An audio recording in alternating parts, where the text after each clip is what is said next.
media sesión. Rafa Jiménez.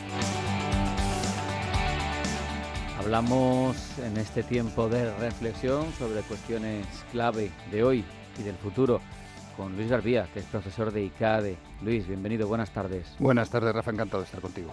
Sabes que este tiempo de reflexión de los martes no obedece a las mismas lógicas que el resto de los que desarrollamos durante la semana, porque no me gusta ceñirlo tanto a la actualidad, sino aprovechar para hacer algún tipo de mirada de más largo recorrido. Y tú sabes que yo soy muy partidario de analizar el contexto geoestratégico en el que nos movemos, cosas que tiene cada uno, ¿no? Cada cual le da por una historia. Y yo creo que el momento ahora es apasionante, y en lo económico también, porque ese enfrentamiento geoestratégico de un mundo monopolar en el que pasamos desde el enfrentamiento de la Guerra Fría a la realidad actual, que es un mundo monopolar desde hace décadas, con Estados Unidos dominándolo todo, y con esa lucha que tienen Rusia y China por establecerlo de nuevo multipolar, pues una de las consecuencias, digo, de ese enfrentamiento global está siendo, entre otras, en lo económico, la relocalización de negocios. Parece que Estados Unidos lo está haciendo mejor que la Unión Europea, sin tanta subvención, sin tanto incentivo, pero también parece, por lo que se ve, que surgen problemas, que no es tan fácil relocalizar, Correcto, ¿no? Correcto, qué maravilla, Rafa. Y además, gracias, porque a veces es necesario encontrar ese espacio para pararnos un poquito, pensar y hacer la digestión. Vamos tan rápido que entre elecciones y elecciones no nos da tiempo a procesar todo lo que está sucediendo. Hay cosas que en el papel son preciosas y además cuando combinamos el papel con cientos de miles de millones de euros, pues todavía es todo más sencillo. Tenemos ahí, por ejemplo, los fondos europeos, los 180.000 millones de euros que han dado grandes titulares, grandes PowerPoints y que probablemente caigan en el olvido. En ese sentido, pensando en la relocalización, hace un par de años comentábamos, un año más o menos, comentábamos la fábrica de TSMC que estaba construyendo en Arizona. TSMC, la empresa taiwanesa que se dedica a fabricar microchips, y que esa fábrica tenía un coste de unos 60.000 millones de euros y Estados Unidos, el gobierno estadounidense, había puesto más o menos 20.000. Es decir, sobre el papel vamos a construir, vamos a deslocalizar lo que está pasando en Taiwán y nos vamos a llevar esta fabricación a Arizona. No vaya a ser que Xi Jinping y compañía me invadan la isla y se queden con mi principal proveedor de chips de alto valor añadido. Eso es. Hacemos esto y cuando empezamos a rascar nos damos cuenta de que para mí es una paradoja, es un cuento que tiene una profundidad tremenda, de que el emperador está en pelotas picada. Me explico. Creamos la fábrica, hacemos la inversión. Y luego en esa fábrica tienen que trabajar trabajadores, pero trabajadores a paladas. Y te das cuenta que no es lo mismo buscar trabajadores cualificados en masa en China que en Estados Unidos. El emperador está absolutamente desnudo. No puedes encontrar mano de obra para llenar esa fábrica ni por cualificación ni por sueldos. Es equivalente, yo en la playa puedo construir castillos de arena. En la M30 no. ¿Por qué? Pues porque la arena no tiene esa granulometría, porque no encuentro esos salarios bajos, esa capacidad de estar trabajando 27 horas en un día de 24 horas, porque al final, me da igual chinos o taiwaneses, con cariño y respeto a todas las nacionalidades del mundo. En Estados Unidos los trabajadores, pues será por lo de los derechos de los trabajadores, será por lo del estado de bienestar, pero no funcionan igual. Por lo tanto, queremos sobre el papel deslocalizarnos, queremos sobre el papel invertir 180.000 millones de euros de fondos europeos para la recuperación, y la realidad es que cuando tratamos de ejecutar esos planes que en nuestra cabeza son maravillosos, nos damos de golpe con una realidad en la cual China durante estos 20, 30 años en los cuales se ha convertido en la fábrica del mundo, no solo era la fábrica barata del mundo, sino además tiene un ascendente económico sobre nosotros que solo el tiempo dirá hasta qué punto tiene capacidad de controlarnos, Rafa. Fíjate, Luis, que yo sé que los chinos, por propia tradición de pensamiento y cultural, funcionan a muy largo plazo, a diferencia de esa inmediatez que buscamos aquellos que pertenecemos a una cultura como la occidental, grecolatina, judeo-grecolatina, como la quieras denominar.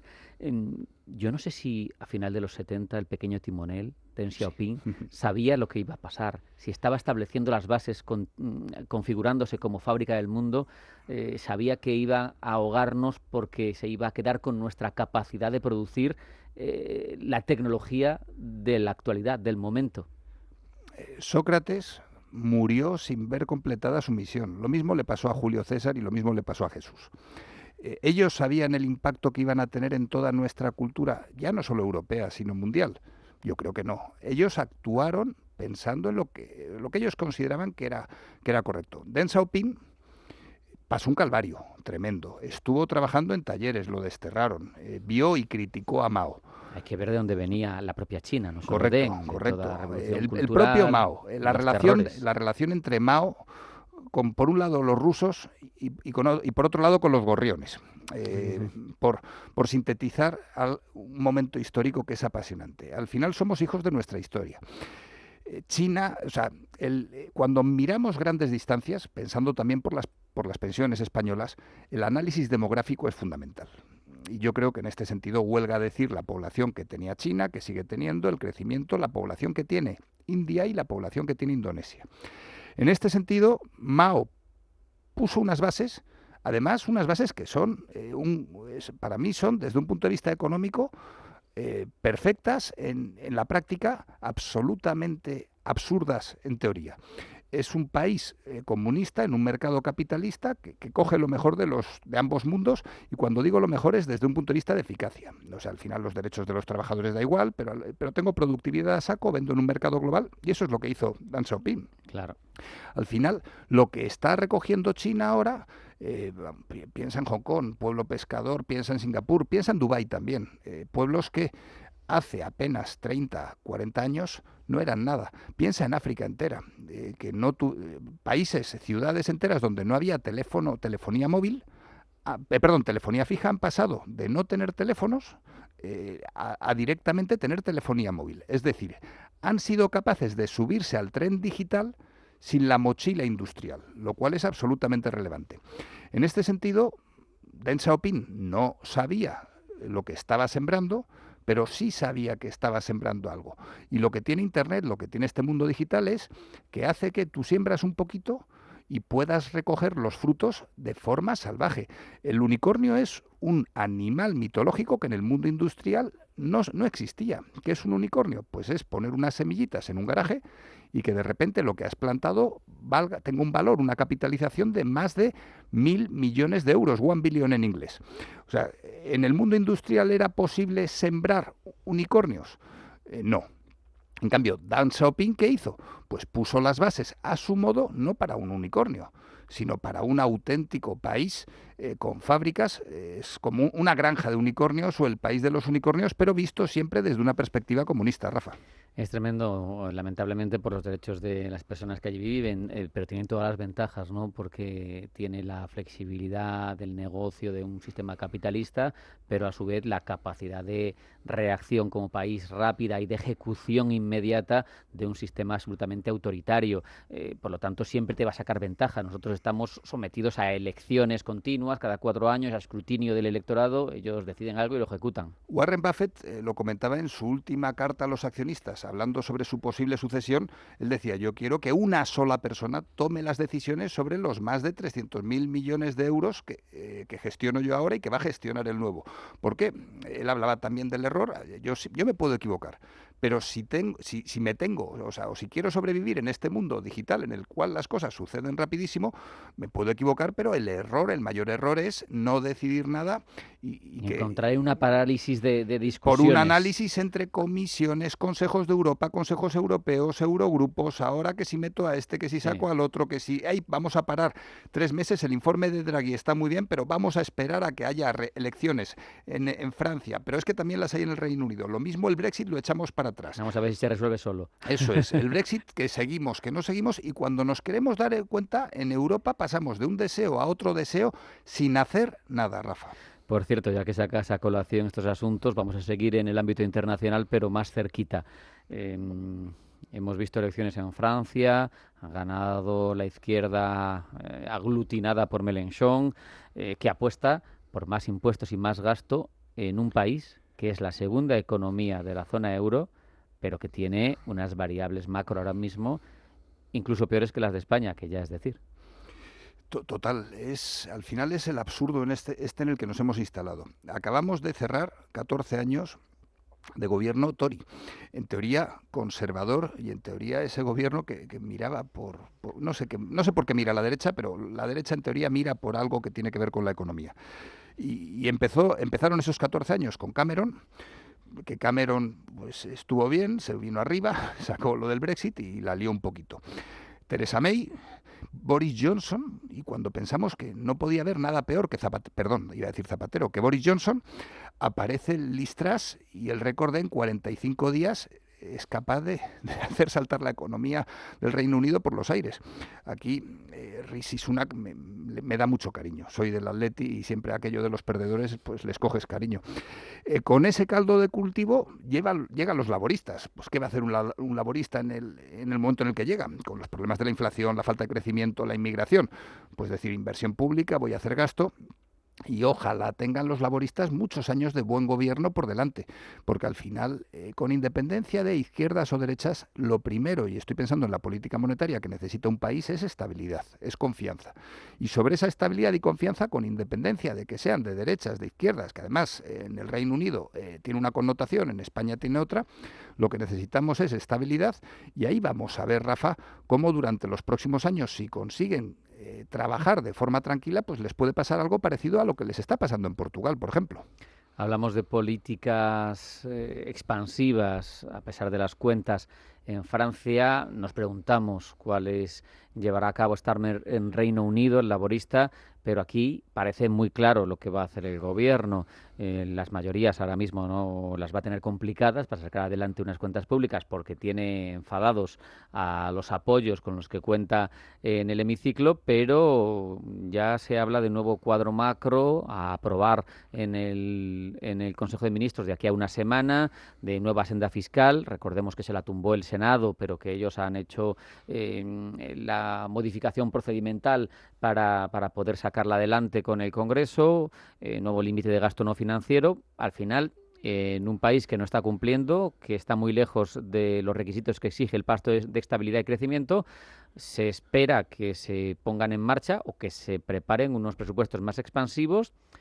Por otro lado, bajo el escrutinio de Bruselas. No sé cómo se va a combinar esto por parte del gobierno. ¿Qué podría hacer Bruselas, Rafa, si desde Francia no cumplieran? Pues lo que está haciendo ahora, es decir, os tenéis que portar bien y vamos a intentar... Sí, pero Francia es Francia, España es más pequeño, ¿no? No, total, y Francia tiene bastante más control sobre la propia Europa. Al final Europa somos nosotros, pero no es lo mismo cuando decimos nosotros ser España que ser Francia o Alemania.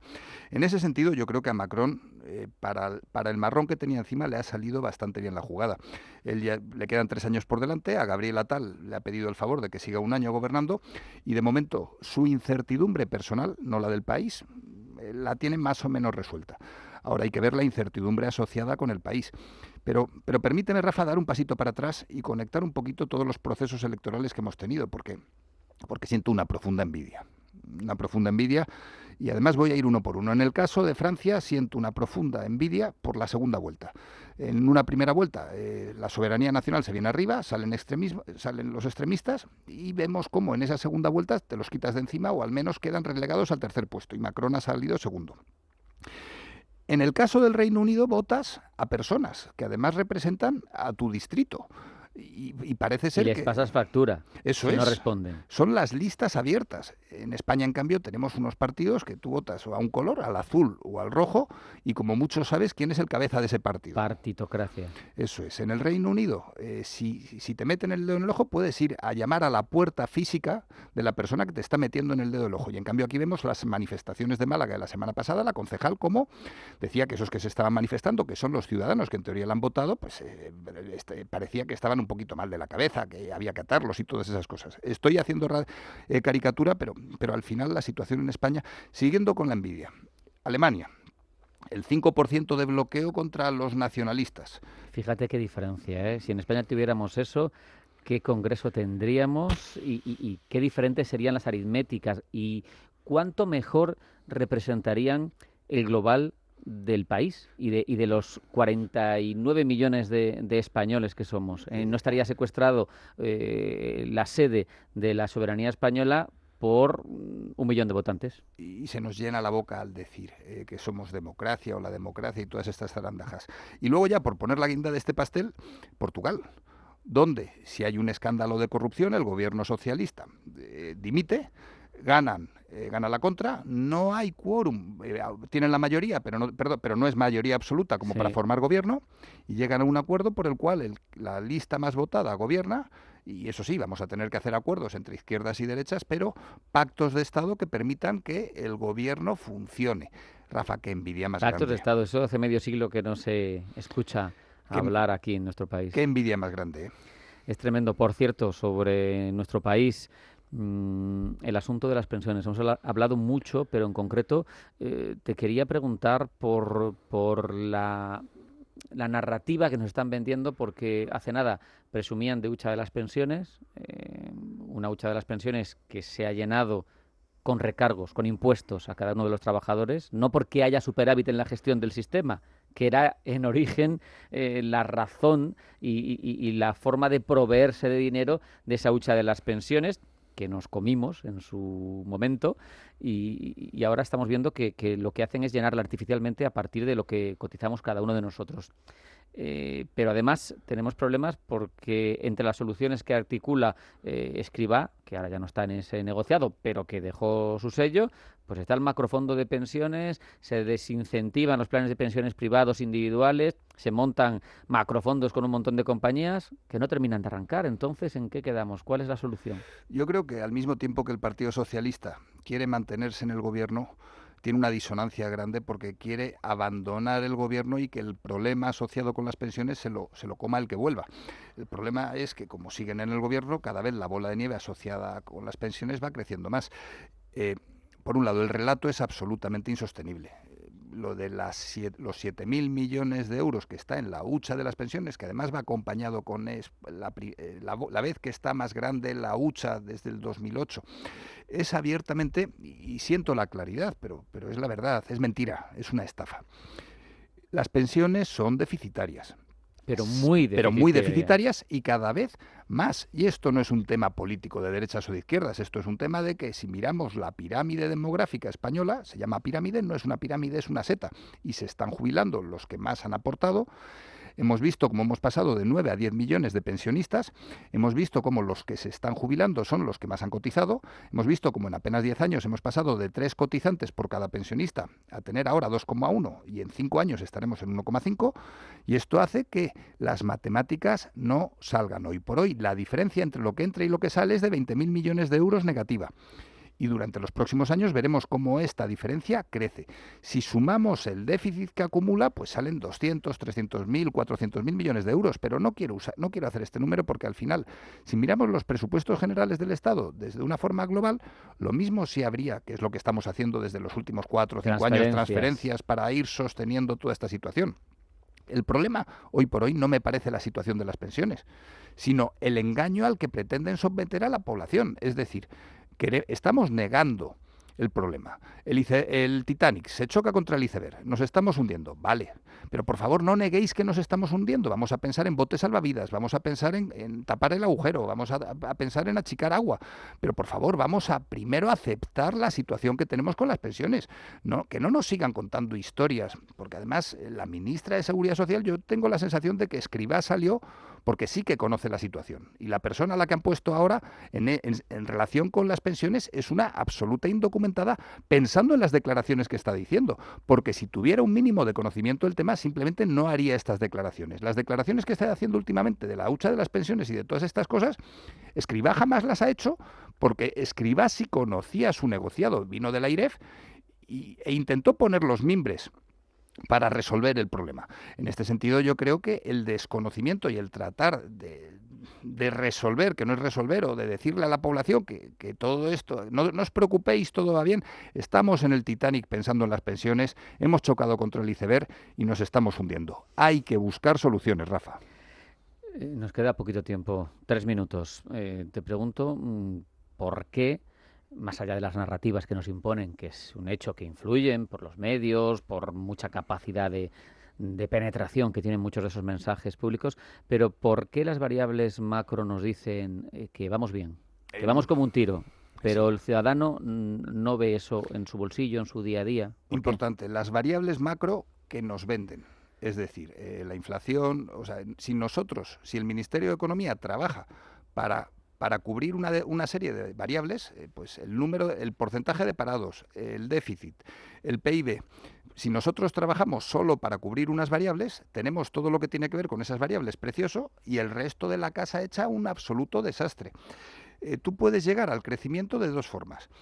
O que crezcan unas poquitas empresas y el resto no, especializándote en las grandes multinacionales, o puedes llegar a un crecimiento real en el cual todo el mundo crezca. El segundo crecimiento es mucho más caro, mucho más difícil y para conseguirlo hay que usar políticas efectivas.